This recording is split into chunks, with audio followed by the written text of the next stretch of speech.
วันนี้เป็นไกด์พาฝรั่งเที่ยวพาฝรั่งเที่ยวคุยฝรั่งไม่รู้เรื่อง5 นาทีฟังได้คำเดียว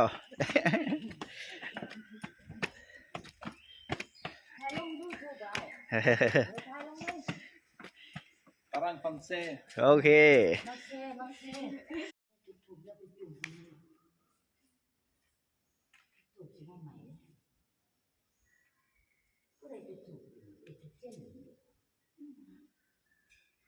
ค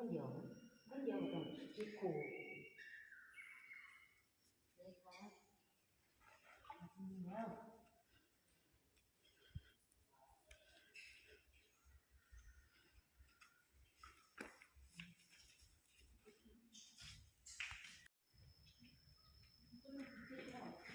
โอเคครับ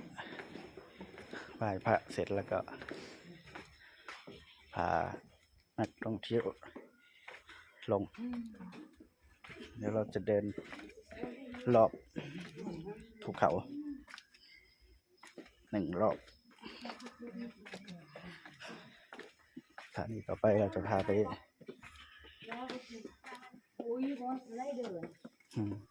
เราจะพาไปเพาะเห็นระฆัง